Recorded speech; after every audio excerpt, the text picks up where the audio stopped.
E aí, boa noite. Tudo bem? Porque enquanto o Marcelo não pede aqui para entrar, a gente está indo para o quarto Em Evidências com o Dr. José Neto. É um programa que aparece, a gente faz a cada 15 dias, onde eu entrevisto algum convidado que eu respeito bastante, que pauta a sua prática clínica em saúde baseada em evidência, e a gente bate um papo aqui, leve, descontraído, que fica por 24 horas aqui no Instagram, e depois a gente sobe para o nosso canal do YouTube, da SBE Academy, e muito em breve vocês vão ter também um podcast para escutar em qualquer lugar. Os primeiros 3, né, eu falei com José Carlos Souto, nada mais do que o papa da low carb aqui no Brasil, o cara que realmente começou a mexer com isso para valer no nosso país. Eu entrevistei depois o grande personal trainer Rafa Lund, que é um cara que eu respeito demais, que pauta sua clínica, né, pauta sua atividade profissional na saúde baseada em evidência. E por último, conversei com o Eric Neves, clínico geral lá de Brasília, que faz parte aí de um nicho de pessoas que tem uma capacidade técnica absurda, uma capacidade cognitiva e de raciocínio rápido. O cara é realmente uma Barça ambulante, o próprio Google. E hoje nós vamos falar com o Marcelo. Amanhã tem... O Vox está perguntando se meu curso serve para quem faz mestrado. Fala, Marcelo. Fala, garoto. Tudo bem? E aí? Bom demais, bom te ter aqui comigo. Cara, passei até perfume e coloquei roupa nova, você viu? Muito bom. Bom, gente, para quem está chegando aí agora, para quem não me conhece, sou clínico geral, nefrologista aqui em Belo Horizonte, faço parte da diretoria da Sociedade Brasileira de Nefro, sou diretor científico da Sociedade Mineira, coordeno o serviço de nefro no Felício Roxo e minha menina dos olhos atualmente é ser diretor e médico da Nefroclínicas aqui em Belo Horizonte. Trouxe aqui para o nosso Em Evidências com o Dr. José Neto, esse grande amigo, esse grande irmão que a medicina me deu, que é o Dr. Marcelo Denaro. Marcelo é um ortopedista de joelho e eu vou deixar ele se apresentar e depois a gente vai bater um papo muito legal, tenho certeza que vai ser bem bacana. A palavra é sua, Marcelão. Obrigado. Boa noite. Eu sou amigo do Neto.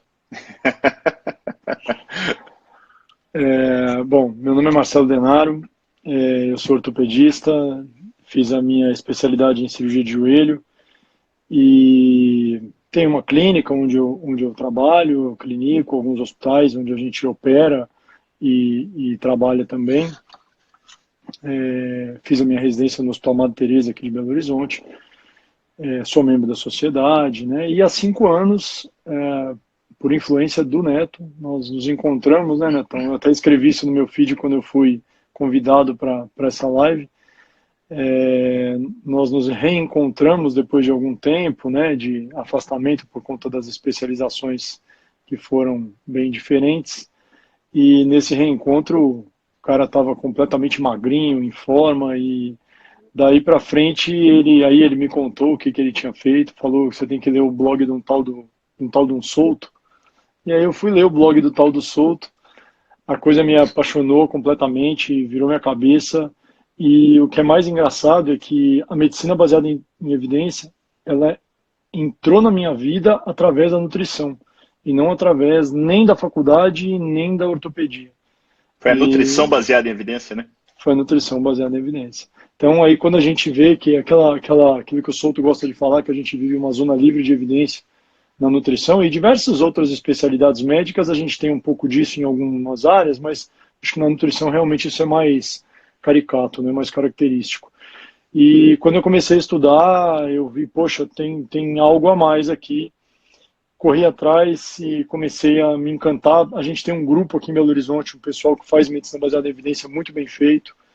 E, bom, fizemos curso até junto, né, que você já tinha uma vivência maior, mas fizemos cursos juntos, aprendi muito com você, aprendo até hoje, faço o curso dele, entre outros.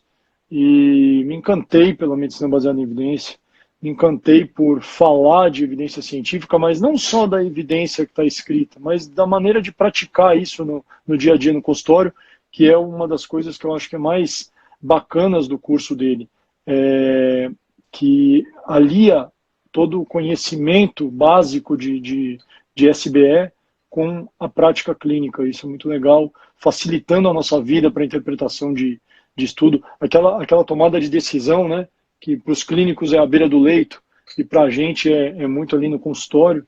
Então, aquilo facilita essa tomada de decisão e isso é encantador. É como você fala, o tempo é uma moeda muito preciosa para a gente perder lendo porcaria, né? Então... E na realidade, essa praticidade, ela está no âmago da saúde baseada em evidência, quando ela foi desenhada, e ela vem meio que se perdendo ao longo do tempo, né? Virou um telefone sem fio e você tem os teóricos. Eu vou falar muito sobre isso amanhã eu vou fazer um 717 falando a respeito de, me formei, e aí? E, obviamente, eu vou usar o meu exemplo, como que eu me formei. Muita coisa estava acontecendo bem, mas faltava algo. E aí, de repente, eu tomo um banho de água fria, na verdade, vários, que eu já tomei, vários que eu estava me achando. Nossa. E o tapete é puxado. Marcelo comentou, eu tenho um curso de saúde baseada em evidência, são os Jedis da SBE, e um dos motivos de eu falar os Jedis, primeiro porque eu gosto do Star Wars, mas o Jedi é aquele cara humilde, né? E a gente não pode perder essa humildade, porque à medida que a gente perde essa humildade e acredita que está sempre certo, a tendência é se dar mal. Então, nesse grupo de WhatsApp, que tem várias pessoas, tanto da primeira quanto da segunda turma, eu lancei agora uma educação continuada para as pessoas que estão terminando o primeiro curso se mantiverem trocando ideia, para eles se manterem trocando ideias conosco. E isso é muito legal. Marcelo é um desses Jedi que nos ajuda muito lá. Marcelo, você levantou um pouquinho a respeito de como a gente meio que se reencontrou. A gente batia aí de vez em quando, mas teve esse encontro que foi no aniversário de um amigo em comum nosso, do Rodrigo, né? A gente conversou. E eu queria que você falasse um pouquinho do vegetarianismo, porque até então você é um cara que, desde a época de faculdade, que não sei se acho que talvez pouca gente sabe que você já foi um vegetariano, se não daqueles radicais, mas um cara bem convicto e durante muito tempo, né? Você tem um lastro familiar. Sua mãe, inclusive, está aí, né? Manda um beijo. Tá aí, tô me assistindo. Beijo, mãe. Beijo, tia Marli. Então, eu queria que você falasse um pouquinho a respeito disso e o que eu te falei naquele dia que te levou a falar assim, não, eu vou ler um pouquinho a respeito da low carb, mas como é que foi esse link com a medicina baseada em evidência, mas de uma forma mais ampla, a saúde baseada em evidência? Vamos lá. Um beijo pro meu pai também, que deve estar junto com ela assistindo. E é muito bacana tê-los aqui, mesmo que sendo uma coisa que não é da área deles, né? Nenhum dos dois é da área de saúde, mas sempre dando força e é muito legal. Bom, então assim, meus pais, quando eles casaram, eles resolveram, por opção, por filosofia, por leitura, eles resolveram parar de comer carne e me criaram dessa maneira. E como a gente cresce a vida inteira ouvindo que comer carne faz mal, e eu cresci, como todos nós aqui, todo mundo que está nessa live sabe disso, a gente cresceu ouvindo que comer carne, principalmente carne gordurosa e carne vermelha, né, faz mal. Eu sempre, o Neto me conhece bem, eu fui um cara, sempre fui super esportista na faculdade e antes, então eu fiz triatlon, a gente jogava bola no time da faculdade, né? Inclusive, Neto, tá aqui, ó. Que bacana! Tá vendo aí, ó? Então, eu fundei essa associação atlética, então esse é um orgulho para mim danado, o Neto fez parte dela. E durante esse período todo, eu sempre escutei que comer carne fazia mal, e eu sempre prezei muito por ter saúde. Então eu não comia e nem me forcei a gostar.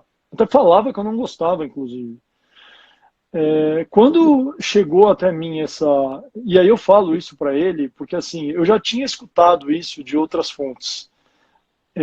Alguma coisa referente a low carb, não com esse nome, mas falando um pouco disso, gordura e tal. Eu falei, cara, que baboseira. Isso é baboseira danada, eu não vou nem dar trela para isso, né? Porque veio, né, assim, e eu falei, não vou me preocupar com isso. E quando veio da boca do Neto, que era um cara que, foi um colega que era, assim, um excelente aluno, um cara que eu sempre escutava muito em todos os aspectos, eu falei, não é possível que esse cara tá ficando tão maluco, né? E além de tudo, magro, né? Você estava magrinho, né? Você conta nas suas palestras o tanto que você perrengou aí com sobrepeso e, inclusive, chegou a ficar diabético. e com outros parâmetros alterados, né? Mas aí eu falei, bom, eu vou ler. E quando eu comecei a ler, eu comecei a ver que não tinha nada daquilo que eu acreditei a vida inteira. Eu falei, cara, eu quero fazer diferente, eu quero pensar e quero agir diferente. E foi aí que, há 5 anos atrás, pela primeira vez, eu fui numa churrascaria para comer carne. Porque até então eu ia na churrascaria direto, mas eu não comia carne, né? Eu ficava lá, eu comia saladinha, eu comia outra. Na verdade, a gente sempre, nunca deixei de comer a carne assim. Eu comia peixe, fruto do mar, um pouquinho de frango, depois, na nossa época de internato rural, até eu comecei, mas não comia carne vermelha. E há 5 anos atrás eu falei, cara, não, eu quero modificar isso e, pô, realmente eu sinto que, como você falou lá, a gente estava agora, esse fim de semana a gente estava junto, né? Eu não tive nenhum problema, entrar em low carb para mim não foi para nada relacionado à saúde, eu não tinha nenhum problema de saúde. Às vezes eu brigava um pouco com peso, mas aí eu fazia essas dietas hipocalórica, meio low fat mesmo, malhava muito, que sempre eu fiz isso, e aí eu perdia peso, ia nessa sanfonazinha, mas sem ganhar muito peso. Então eu não entrei em low carb porque realmente fazia diferença para minha saúde do ponto de vista nem de exames, nem de bem-estar. Mas foi excelente assim a mudança e mudar tudo que eu mudei na minha casa, na minha família, na educação dos meus filhos, né? Junto com a Mariana falava que nunca conseguia fazer dieta, que essa foi a primeira vez que ela conseguiu fazer alguma coisa. A vida inteira ela brigou falando assim, não consigo fazer esses negócios, enfim. E qual foi seu ponto de inflexão para enxergar o potencial da saúde baseada em evidência na sua prática clínica, né? Porque apesar disso, isso foi uma mudança pessoal, individual, mas você começou a trazer isso e rapidamente você virou uma referência da ortopedia no tema saúde baseada em evidência, inclusive já palestrando aí em vários congressos sobre o tema. Como é que, você lembra, assim, se houve um ponto da virada? Acho que a gente nunca conversou especificamente sobre isso. O que é o marcante, assim, pra você falar, cara, isso aqui é importante? Eu acho que eu lembro, cara, assim, eu fui num curso de um grupo que tem aqui, chama Mais Evidências. Esse curso você até nem foi. Você já estava mais avançado, eu estava querendo começar. Eles entregaram uma provinha no início do curso. Eles falaram, olha, pessoal, preenche aí, eu queria que vocês preenchessem essa provinha, responde o que vocês conseguirem responder. Ô Neto, eu só sabia escrever meu nome. Eu não conseguia responder nenhuma questão que estava lá. Eu falei, não é possível. Aí, cara, eu falei assim, velho, como pode? Eu tenho as fotos da prova até hoje. Eu lembro do dia, porque eu lembro que eu estava fazendo 40 anos e fiz a minha festa de 40 anos no dia seguinte, então eu não pude ir no último dia do curso. Foi algo em torno do dia 13, 14 de dezembro de 2015. Eu não sabia nada, eu não entendia o que estava escrito ali, eu não conseguia entender o enunciado. Aí eu falei, cara, não é possível. Tudo bem, não era da área da ortopedia, mas eu não conseguia entender o que estava escrito. Falava de desfecho substituto, falava dos riscos relativos e absolutos, mas assim, tá bom, eu tinha escutado isso lá na estatística, mas eu não conseguia botar isso, linkar com o que estava escrito no enunciado. Mas de nada, de nada. Aí eu falei, cara, aí eu comecei a assistir às aulas, porque eles mandaram fazer a prova, a gente entregou, eu entreguei ela em branco, porque eu não sabia fazer nada. E aí comecei a assistir as palestras. Aí quando eu comecei a assistir, eu falei, cara, que maluquice que é isso aqui. E como a referência de inteligência na minha casa é a Mariana, não sou eu, quando eu cheguei do curso, eu falei, linda, eu preciso te mostrar um negócio. Foi muita loucura para mim, porque assim, eu não entendi nada, e aí eu comecei a ver as aulas, aquilo me tocou demais. Mas eu queria que você visse, com os seus olhos, eu queria que você desse a sua opinião, para ver se eu tô louco ou se realmente isso faz a diferença que parece fazer. E aí eu levei ela num segundo curso que teve, não foi um curso tão abrangente, tão inicial igual a gente teve, tão extenso, mas foi um curso que o pessoal fez um tempo depois, e eu levei ela comigo. Cara, ela saiu enlouquecida. Aí nesse dia eu falei, isso faz diferença. Porque se mexeu com ela dessa forma, isso faz muita diferença. E aí, cara, sério, quando você começa a ler as coisas, você começa a entender e começa a ler o artigo e extrair daquilo coisas que você fala, cara, A vida inteira eu passei lendo coisa que as eminências mandavam eu ler, e o exemplo mais claro para mim é o tal do artigo de revisão. Durante a minha residência inteira eu li artigo de revisão, e para mim aquilo era o top de linha da evidência. E eu lia os artigos de revisão e eu ainda replicava aquilo. Não, está no artigo de revisão ali, ó, do fulano de tal, que saiu na JAWS, que é um dos jornais mais top da ortopedia. Então eu falei, cara, se é artigo de revisão, isso aí é o top da evidência. Até eu ver que estava... Assim, não quer dizer que não preste para nada, mas até eu ver que o que eu entendia por artigo de revisão não tinha nada a ver com o que ele realmente é, cara. Que era uma revisão narrativa e que aquilo é um capítulo de um livro atualizado com a visão do cara que está escrevendo. E, bicho, isso mudou completamente a minha vida, porque, assim, eu falei, cara, a vida inteira eu li, e aí, assim, você fica pensando, pô, as pessoas, elas entregam artigos para os outros lerem e falam, olha, isso aqui é o que tem de melhor. E fica desse jeito, cara. E na residência, provavelmente você, mesmo na área de clínica, que a gente sabe que as pessoas são um pouco mais até voltadas para isso, né? Mas mesmo na clínica eu sei que é assim, as pessoas entregam os artigos, os preceptores, você lê e você acha que está lendo o que tem de melhor. Não, eu comecei, eu vou falar amanhã a respeito disso no 717, eu comecei a mexer com a medicina baseada em evidência e depois de forma mais ampla com a saúde baseada em evidência, nos idos aí de 2004, 2005, que eu já estava caminhando para terminar minha residência de nefro. Ou seja, eu passei a faculdade toda e minha residência exatamente igual você, lendo, não precisava nem ir tão longe, não. Para mim, um capítulo de livro já era muito bom. A revisão autoral, né? Porque as pessoas às vezes não sabem uma diferença básica, né? Uma revisão autoral é diferente de uma revisão sistemática. Enquanto uma revisão autoral é como se fosse um capítulo de livro atualizado, acho que você colocou muito bem, com os vieses daquele autor, seja verdadeiros ou não, mas tem os vieses ali por trás. A revisão sistemática, ela responde uma pergunta clínica.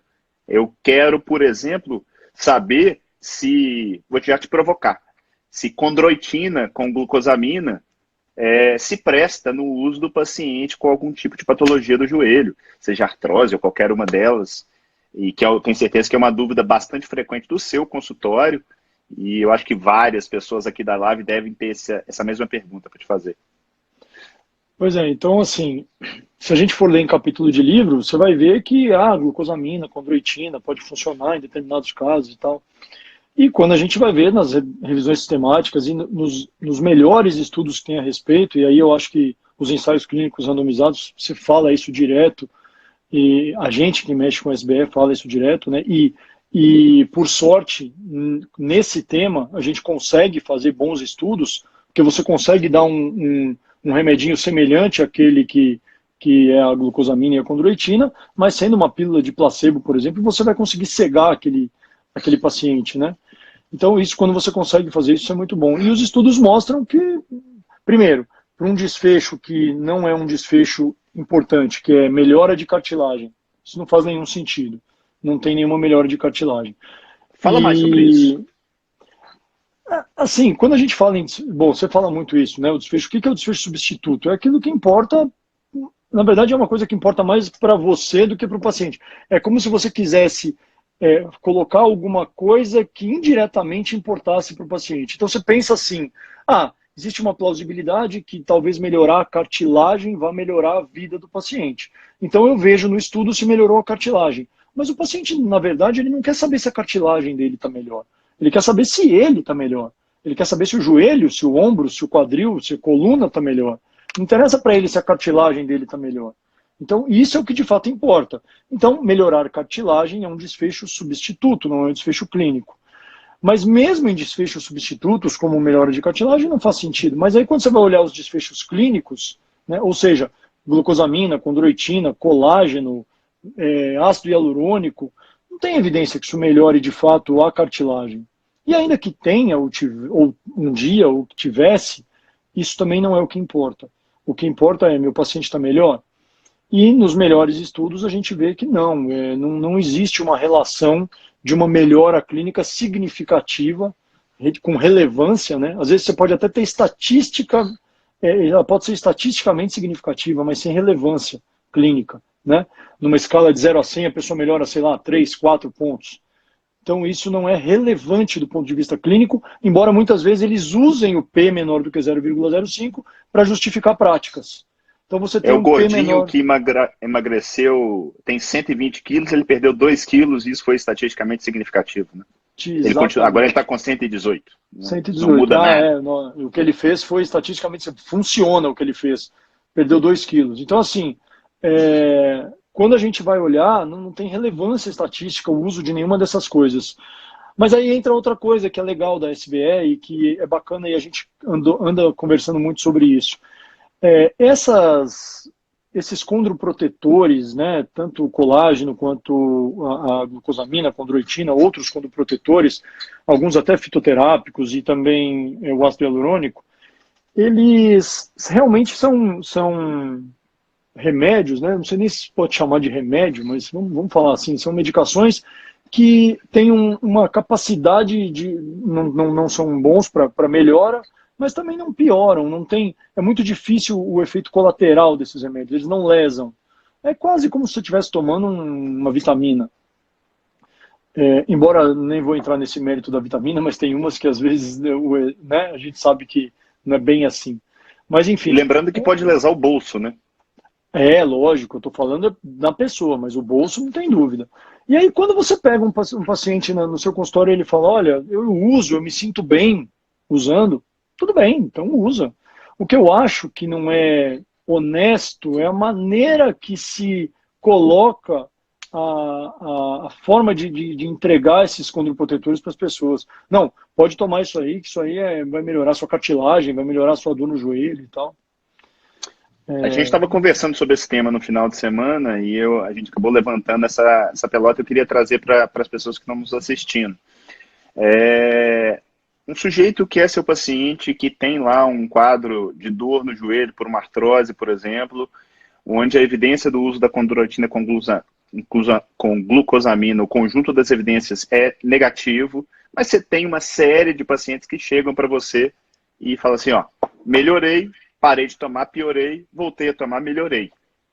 Você indicaria em alguma situação para um paciente que já fez de tudo e não está disposto necessariamente, às vezes, mudar hábitos de vida, emagrecer, fortalecer musculatura e por aí vai? É o que a gente estava conversando, né? Às vezes a gente, no início do estudo de medicina baseada em evidência, a gente fica meio engessado, né?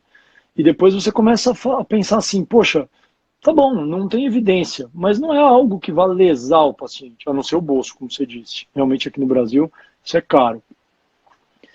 E aí, se esse cara, ele tá assim, não, eu quero usar, ou eu já usei, e quando eu usei eu me dei bem, eu parei de usar, eu me dei mal, às vezes você fica tentado a falar para ele, poxa, vai por outro caminho, porque o outro caminho tem muito mais expectativa de te melhorar. Mas, bom, se esse cara confia tanto naquilo, né, e aquilo está trazendo essa melhora para ele, eu acho que eu consideraria até falar assim, não, então tudo bem, então eu prescrevo aqui para você, pode tomar para poder melhorar a sua dor, se você acha que isso está melhorando.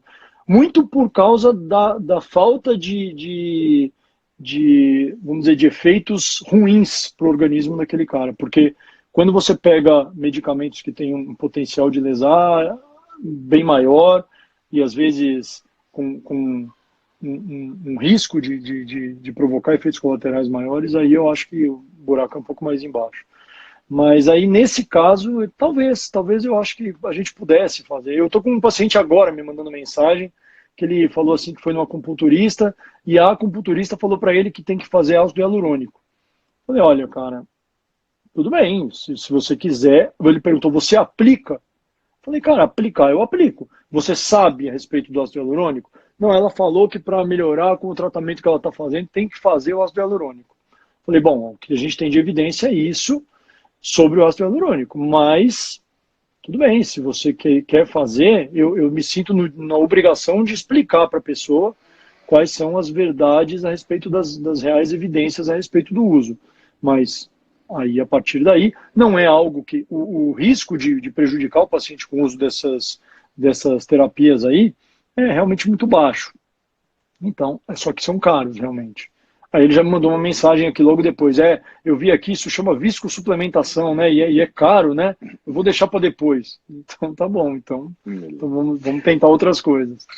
Você comentou, Marcelo, a respeito de um tópico, e eu vira e mexe, eu tenho isso como as pessoas às vezes falam assim, não, saúde baseada em evidência não serve para cirurgião.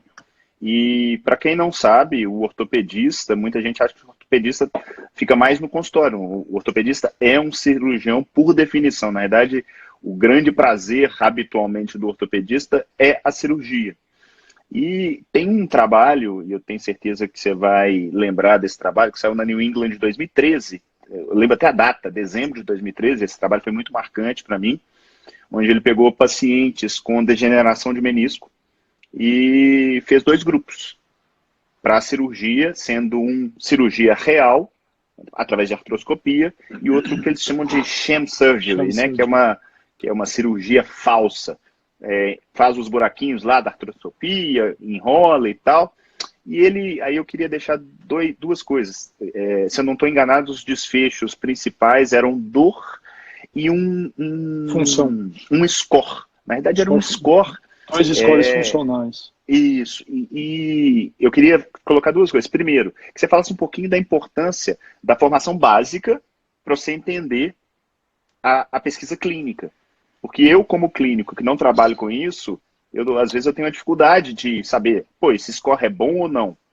E segunda coisa, o que você me diz desse estudo, quais foram os resultados e como é que você aplica na sua prática e o que acontece ao seu redor? Então, bom, vamos começar.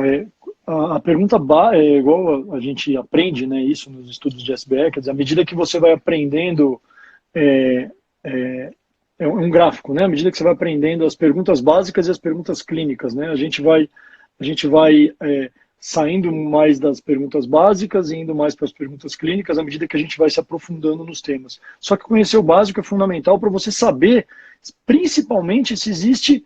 Eu diria que o principal aí é ver se existe plausibilidade para falar assim, poxa, operar menisco, então, faz sentido? O que é o menisco? Quais são as características do menisco? Para que ele serve? Quais as funções? Onde que ele está localizado? E fazer algo no menisco que está machucado faz sentido para alguém que tem a lesão de menisco?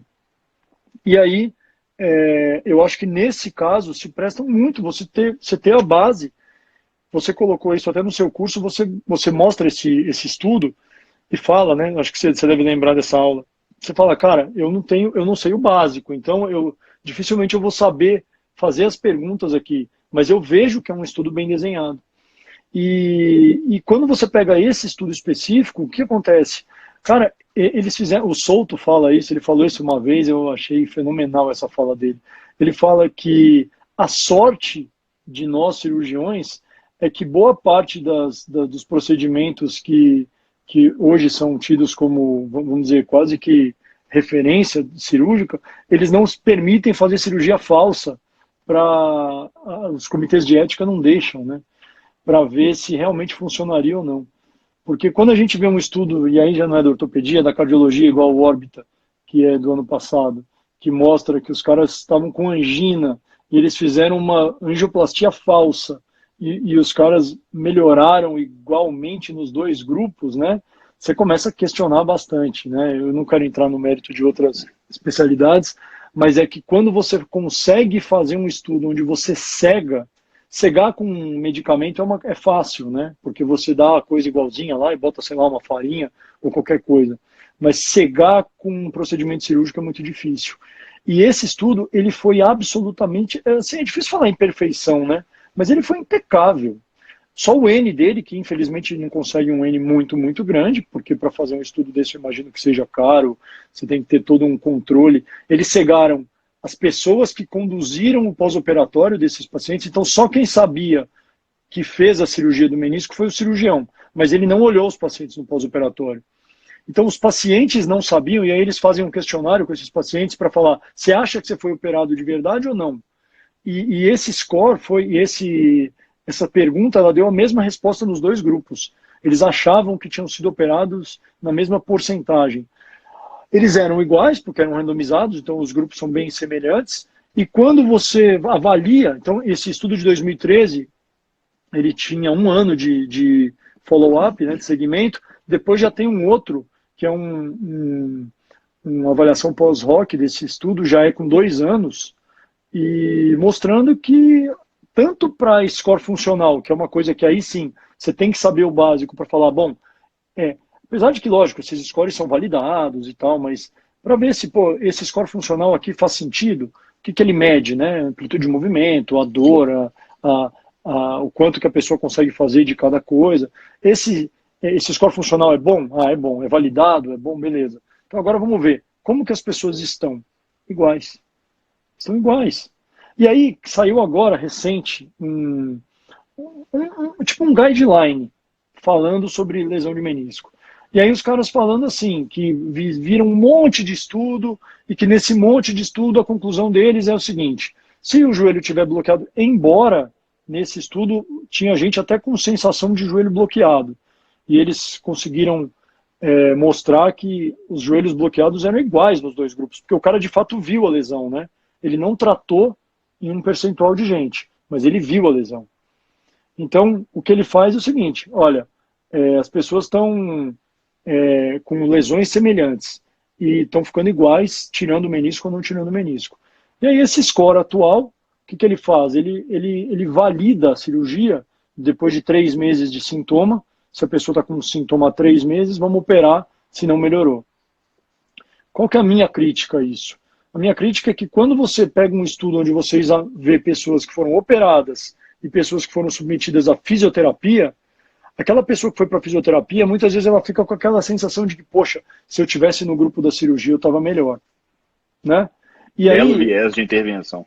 Não é? E aí, por isso é que cegar é tão importante. Isso é difícil em tratamento cirúrgico. Por isso que quando você pega um estudo igual a esse, é difícil você contra-argumentar, né? E aí, é isso que você leva para a sua prática clínica. Como que eu falo com os meus pacientes? Eu cito esse estudo, que é o melhor que eu conheço, não conheço nenhum outro semelhante, tão bem feito. Quando a gente vai fazer os estudos dos riscos de viés, e avaliar os riscos de viés desse estudo, você vê que é assim, baixíssimo, ele é muito bem conduzido. E eu falo para eles, olha, tem 2 anos de segmento e as pessoas estão do mesmo jeito, com 2 problemas. A pessoa que perde o menisco, primeiro, ela está passando por uma cirurgia.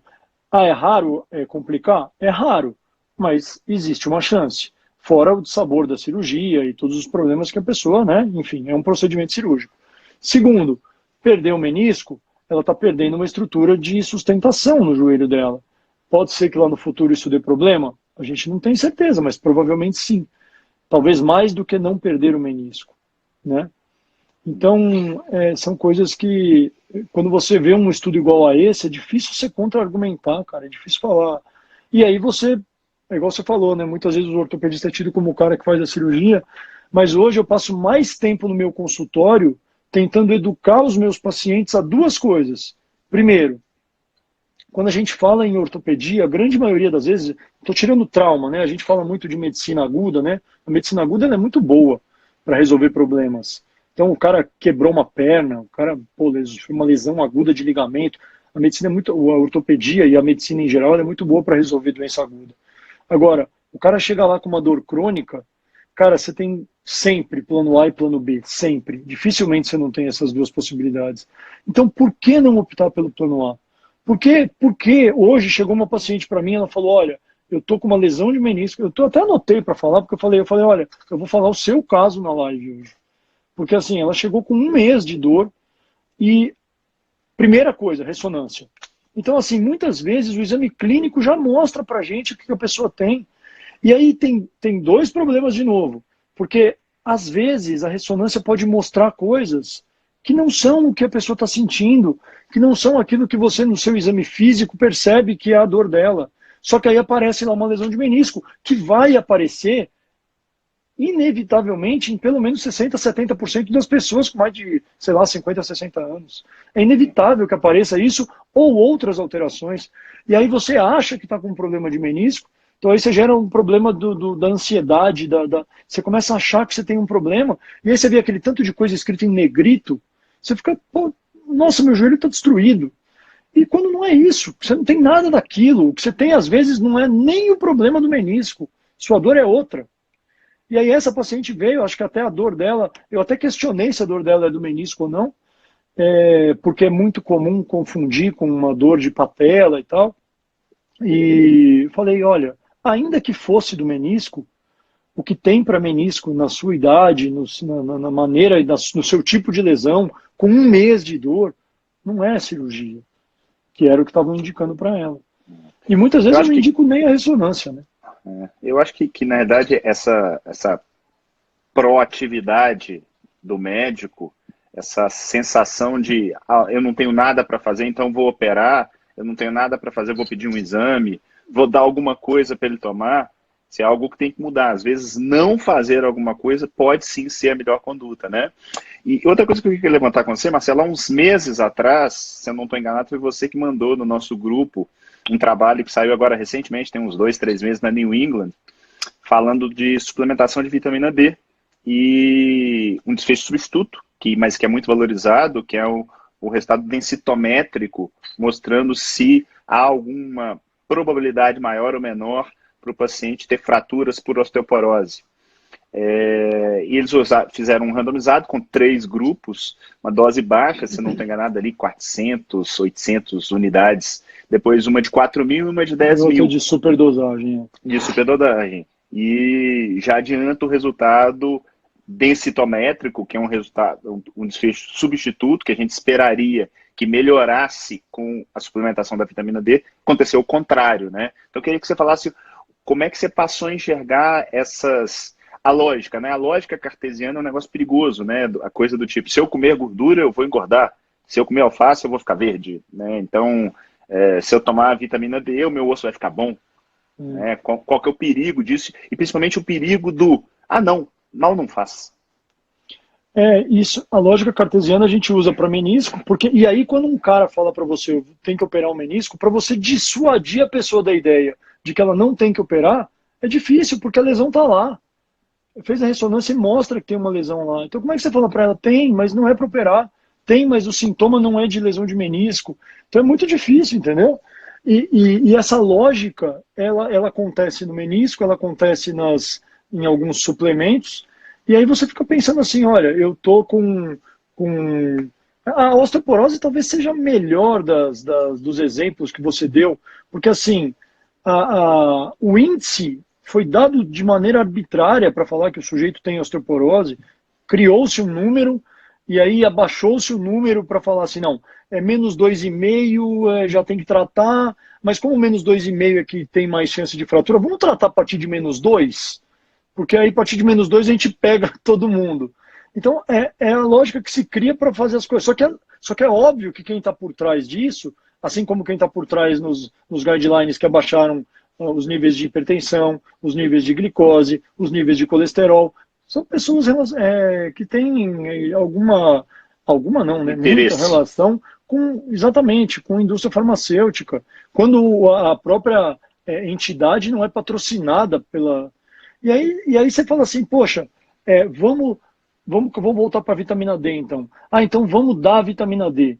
Cara, eu ouvi da sua boca uma vez falando que você já teve um paciente indo para diálise por causa disso. 2. Pois é, então aí você fala assim, mal não vai fazer. Primeira coisa, quando você fala em ciência, você não pode prescrever alguma coisa porque não vai fazer mal. Você só pode prescrever aquela coisa se você sabe que vai fazer bem. Porque de outra forma, é melhor você não fazer nada. Primo non nocere.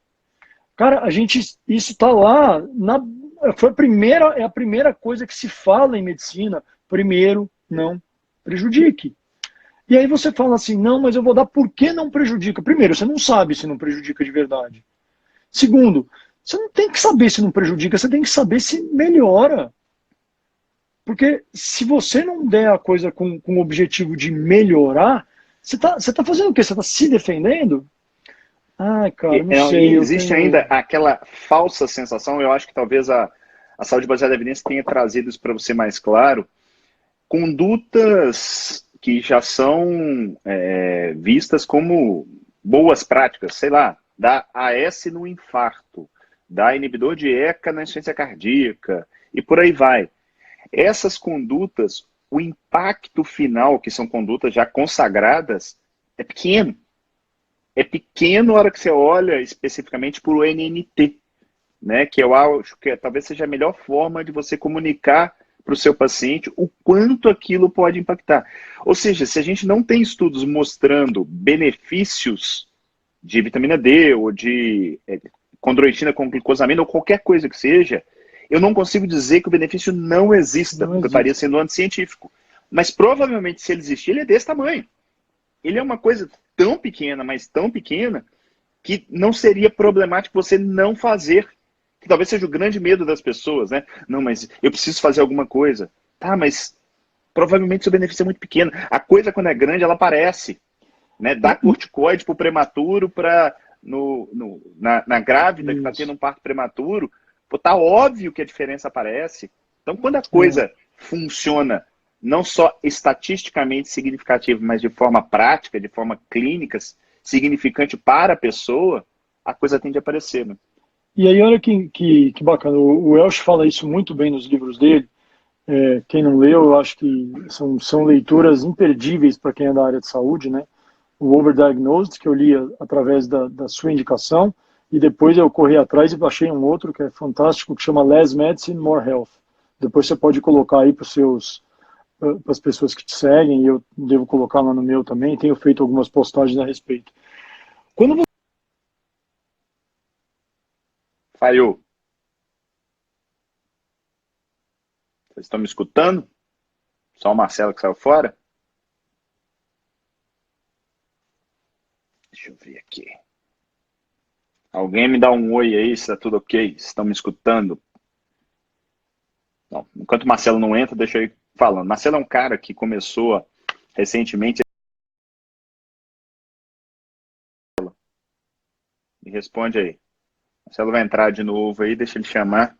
Eu coloco ele para dentro. Marcelo começou a estudar muito o overdiagnosis. O overdiagnosis, na realidade, é um diagnóstico correto, mas que, por vezes, ele é fútil, ele é... Opa, cadê o Marcelo aqui?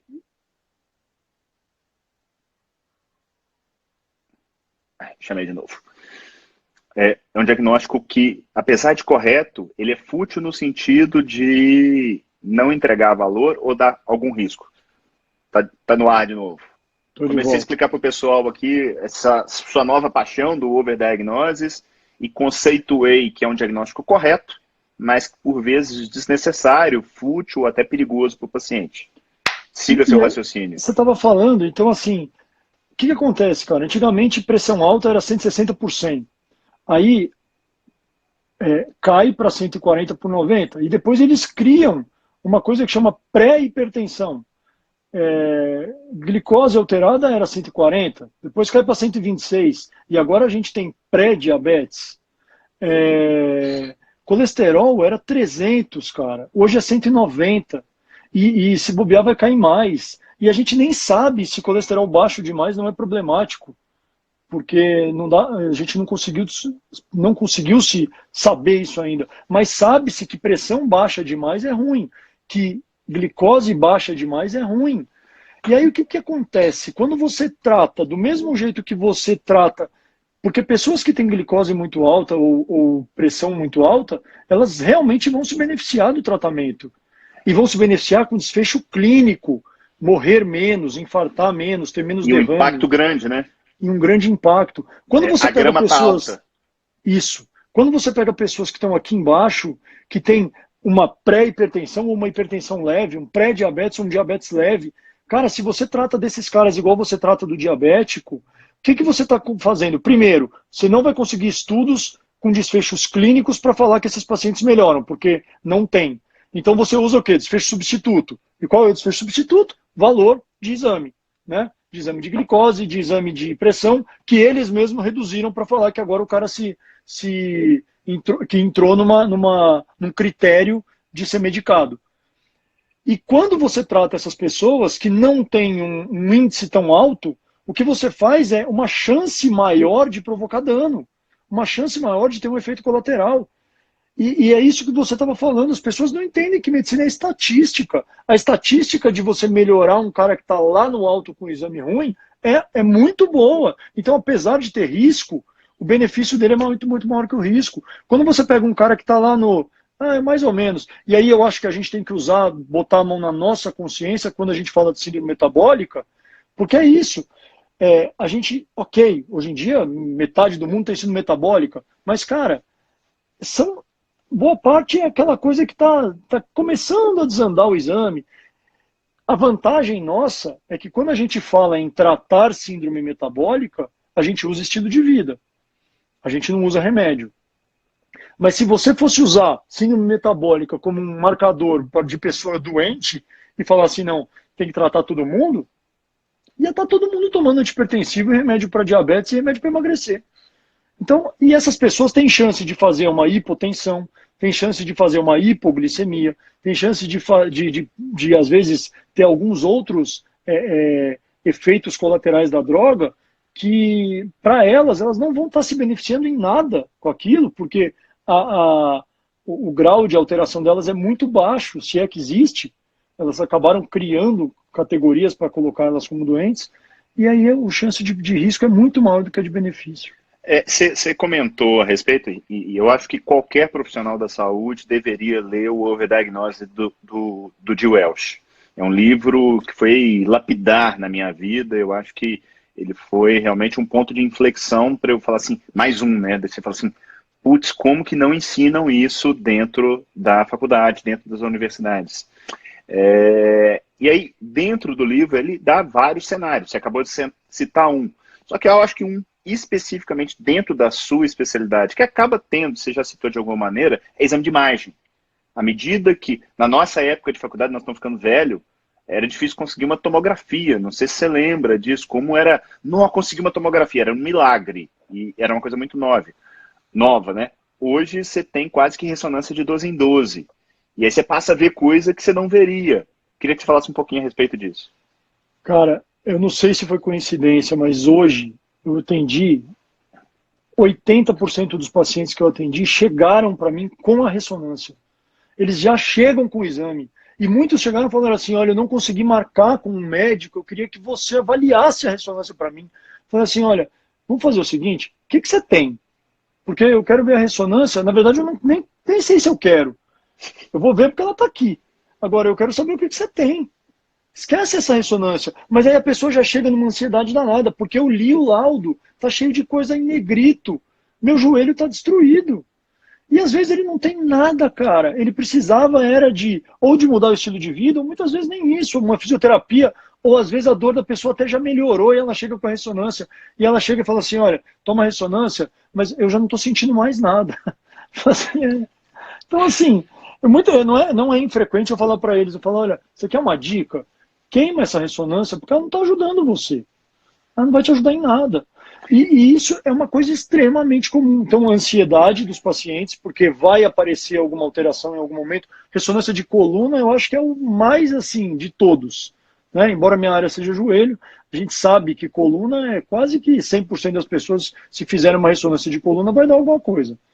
E aí a pessoa acha que ela está com um problema, e aí ela vincula a dor dela àquela alteração da ressonância.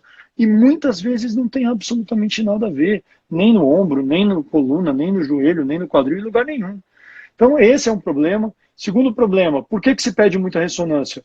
Primeiro, porque é um exame que de fato vê muito mais coisa, mas eu acho que o maior motivo é falta de conversa. Você não tem mais um contato legal com o seu paciente, você precisa ficar livre, cara, você tem que atender, entendeu? E aí você faz o quê? Pede a ressonância, porque você resolve rápido. Não, aquele médico pediu a ressonância para mim, ele é ótimo, e eu vou fazer a ressonância. E tem a pressão do próprio paciente. Não é incomum, cara, eu ficar no meu consultório, perder tempo de consulta para tentar falar para o meu paciente, você não precisa desse exame, eu sei que o outro médico te falou, eu sei que o seu vizinho fez, que deu não sei o quê, mas o seu caso não precisa disso. E principalmente quando você tem pessoas com dor ou com algum tipo de alteração que tem curta duração, cara, não faz sentido. Doença ortopédica é uma doença chata, ela às vezes demora para melhorar. não é a ressonância que vai te melhorar, e muito menos trazer alguma informação adicional para mim, na maioria das vezes. O meu exemplo diário disso é o ultrassom com cálculo renal e dor nas costas. A pessoa chega com uma lombalgia, que é extremamente comum no mundo moderno, e ele acredita porque tem um cálculo lá e, habitualmente, a dor não é do cálculo. E aí, realmente, você tem que gastar saliva para convencer o sujeito que aquilo ali não é a causa do problema real, daquilo que ele está sentindo, né? A gente está caminhando para o final, Marcelo. Eu queria, antes da gente caminhar para fechar, poderia ficar conversando com você aqui muito tempo, falar um pouquinho a respeito de screening, né, que é o outro braço que é muito falado do overdiagnose. Eu falei em 1717, tem umas 2 semanas, a respeito do screening de próstata, e como vários screenings, tem vários, né? O que você acha importante deixar como mensagem para as pessoas do ponto de vista de screening? O que efetivamente motivaria fazer ou não fazer? Olha, pessoal, é o seguinte, o que eu acho sobre screening é o seguinte, o que é screening? Screening é você pegar uma pessoa que não sente nada e fazer... Então, screening é o que a gente chama de rastreamento. É rastrear uma pessoa. É pegar uma pessoa que não sente nada e fazer um exame para ver se ela tem alguma coisa. Então, na grande maioria das situações, e aí você pode colocar qualquer uma delas, mas a grande maioria delas, não faz muito sentido você pegar uma pessoa que não sente nada e querer achar uma doença precoce nessa pessoa. Por quê? Por estatística. Tem alguém que pode se beneficiar do screening? Tem sim. Mas só que, infelizmente, ou felizmente, a medicina ela é estatística o tempo inteiro. E aí, às vezes, você vai beneficiar uma pessoa, só que você vai prejudicar 900, ou você vai deixar 500 ansiosas, fazer cirurgia em 100, para poder beneficiar uma. Você acha que é mais fácil você ser essa uma ou você ser as outras 999? Então, por esse motivo, é muito difícil. É lógico que existe alguns casos, talvez aí o Neto vai saber falar melhor do que eu, mas talvez pacientes com história familiar de câncer de cólon, fazer talvez uma colonoscopia, que é um exame que tem menos riscos e um tratamento não seria tão arriscado e tão ruim. Beleza, pode ser que o screening vale a pena. Um screening fumante de câncer de pulmão, pode ser que... Mas aí o cara é fumante, entendeu? Então a chance dele ter câncer de pulmão é mais de 20 vezes maior do que a da população normal. Então, tirando essas populações, não faz sentido você pegar e querer rastrear as pessoas e criar esse tanto de mês com cor diferente, com lacinho, e achar que isso você está fazendo bem para as pessoas. Porque você pode fazer bem para 1 ou 2, mas você vai prejudicar um tanto de gente. E é aquilo que você comentou, né? À medida que a medicina melhora, o risco... Faz menos sentido. Fala um pouquinho, e eu queria já a gente tem 5 minutinhos, eu queria já te agradecer, dizer que foi sensacional, eu sabia que não ia ser diferente. Você é um cara que eu já acompanho há muito tempo e venho crescendo igual um foguete. Você é o cara que eu não tenho dúvida que vai ser a grande referência para as pessoas no Brasil e em Belo Horizonte, que está para o Brasil como segunda opinião. Então, se você está com uma dor no joelho, te indicaram uma cirurgia, vai no Marcelo antes. Porque se ele falar que é para operar, provavelmente o benefício vai ser bem maior do que o risco. Não que esse risco não exista. E queria que você deixasse uma mensagem para as pessoas a respeito da vida, da medicina, de saúde. Então, assim, quanto mais o tempo passa, menos sentido faz fazer screening, porque a tecnologia está aumentando muito dos tratamentos. Os tratamentos estão ficando muito melhores. Então, se você pega uma pessoa com sintoma e trata, provavelmente você consegue melhorar a maioria. E as que você não consegue melhorar, é porque não melhorariam possivelmente nem se elas fossem rastreadas, porque isso também existe. Então, quanto mais melhoram as terapêuticas, menos sentido faz rastrear. É difícil, a gente não vai ter tempo de falar disso aqui e explicar bem, mas eu acho que deu para entender. Cara, assim, eu escrevi lá no meu feed, cara, assim, eu falei para as pessoas, espero que vocês gostem, porque eu vou me divertir demais. Cara, você é um irmão, né? A gente tá junto há muito tempo e famílias unidas e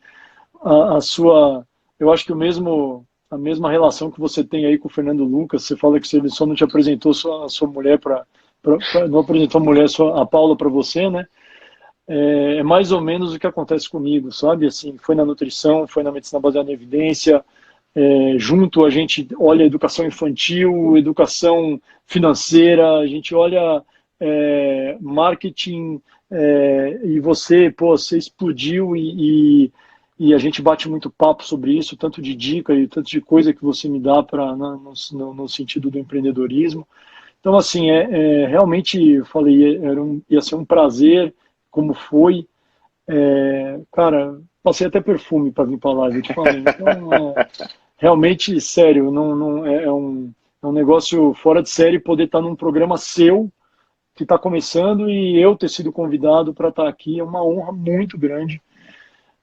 Acho que é isso mesmo que você falou. Eu tenho me consolidado dessa maneira. Eu quero entregar estilo de vida para as pessoas. Quanto mais eu estudo medicina baseada em evidência, mais eu vejo que às vezes ir para o plano A é melhor do que ir para o plano B. Não quer dizer que cirurgia não preste de jeito nenhum, gente. Tem gente que só vai resolver com cirurgia, tem gente que não melhora de um jeito e a cirurgia vai ser fundamental, mas tem que ser mais bem pensado, tem ciência para a gente poder olhar, tem conversa para a gente fazer com as pessoas. Humildade, né? E tem que ter humildade os pacientes têm que entender que não existe pílula mágica, entendeu? Que a coisa é no dia a dia. Se você tiver um médico para tentar te ajudar, aí sim faz sentido. Vamos correr atrás de melhorar junto. Né? Marcelo, obrigado. Fica com Deus. Beijo na Mari, beijo nas crianças. Nos vemos em breve. Também. Muito obrigado. Um abraço. Grande abraço. Valeu. Show de bola, né, gente? Últimas mensagens. Gravação do Em Evidências. Fica no ar aqui no Instagram por 24 horas. Depois a gente sobe para o canal do YouTube da SBE Academy. E muito em breve vocês vão ter o podcast a respeito. Amanhã, projeto 717, às 7h17 da manhã, eu vou estar contando um pouco da história. E aí, terminei a faculdade. No meu caso foi medicina. Pode ser fisioterapia, pode ser nutrição, pode ser educação física. E aí, o que nós vamos fazer? O que é importante nisso tudo? E tem muita gente me perguntando a respeito do curso de saúde baseada em evidência. Quer se tornar um Jedi da SBE? Em janeiro tem lançamento. Basta até lá você se cadastrar, aulas gratuitas, deixa lá a pré-inscrição, tá no meu feed. Vai ser um prazer te ter no nosso grupo dos Jedis da saúde baseada em evidência. Grande abraço, fiquem com Deus e até a próxima. Até amanhã, né? Valeu, tchau, tchau.